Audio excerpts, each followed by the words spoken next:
اور جو لوگ اعتکاف نہ کر سکے وہ بھی اپنے وقت کا کچھ حصہ سارے کاموں کو چھوڑ کر کسی ایک گوشے میں، گھر کے سب سے اندر والے گوشے میں اللہ کو بیٹھ کر کچھ نہ کچھ وقت ضرور گزارے. یہ سب کچھ چھوڑ کر اللہ کی طرف متوجہ ہونا جو ہے اس کے اپنے فائدے، اور یہ انسان کی ضرورت ہوتی. اگر مکمل 10 دن کا اعتکاف کرنا نہ ملے تو آپ آخری 3 دن بیٹھ جائیے، لیکن وہ مسنون اعتکاف نہیں ہوگا.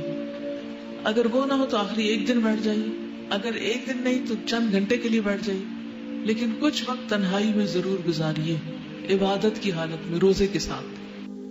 اب یہاں جو آپ کے ذہن میں سوال آ رہا ہوگا کہ عورتیں کہاں اعتکاف کریں، مسجد میں کریں کہ گھر میں کریں؟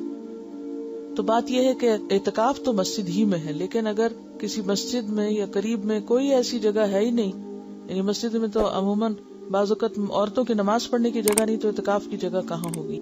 تو ایسی صورت میں پھر انسان بالکل نیکی سے محروم نہ رہے، گھر میں بیٹھ جائے جہاں اس نے اپنی نماز کی جگہ گھر میں بنائی ہوئی ہے. لیکن اصل اعتکاف جو مسنون ہے وہ جامع مسجد میں ہی ہوتا ہے، گھر کی مسجد میں یا اس میں نہیں ہوتا. اب اس میں آپ سوچ رہے ہوں کہ کنفیوژن ہو گیا آپ کے، اچھا یہ ہوتا ہے یہ نہیں ہوتا، اسی لیے بہت سوال اٹھتے ہیں. اگر ایک بات آپ سمجھ لیں تو سارے کنفیوژن دور ہو جائیں گے. ایک ہے آئیڈیل سچویشن جو اصلی ہے، اور وہ کیا ہے؟ 10 دن کا اعتکاف روزے کے ساتھ جامع مسجد کے اندر، جس میں ساری شرائط پوری کی جائیں جو بھی بیان کی گئی، کہ باہر نہ جنازے کے لیے نہ ہی کسی اور ضرورت کے لیے، کہ مسلسل مستقل طور پر انسان وار ہے. دوسری صورت یہ ہے کہ وہ کرنے کی، یعنی اس اعلیٰ درجے کی نیکی کی تو یا ہمت نہیں، یا چانسز نہیں، یا کوئی چوائس ہی نہیں، یا کوئی فیسلٹی نہیں، تو اس صورت میں آپ کیا کریں؟ دن کم کر سکتے ہیں.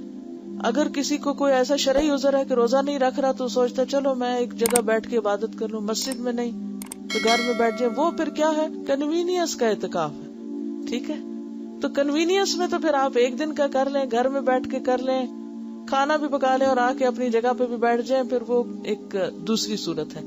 تو اس فرق کو اگر آپ پہچان جائیں تو سارے مسئلے حل ہو جائیں گے. یا تو آپ وہ اعتکاف کریں جو اصل اعتکاف ہے، جس کو اعتکاف کہا گیا، اور اگر وہ نہیں تو پھر جو چاہیں کریں، جتنی دیر بھی کریں، کیونکہ عبادت ضائع نہیں ہوتی. یعنی یہ گھنٹے جو چند گھنٹوں یا رات کا ہوگا، یہ ضروری نہیں ہے کہ آپ عصر کے وقت کریں یا صبح کے وقت کریں، جب بھی موقع ہو. اصل میں فائدہ اس کا کیا ہے؟ یکسوئی سے عبادت کرنا، یہ اصل مقصد ہے.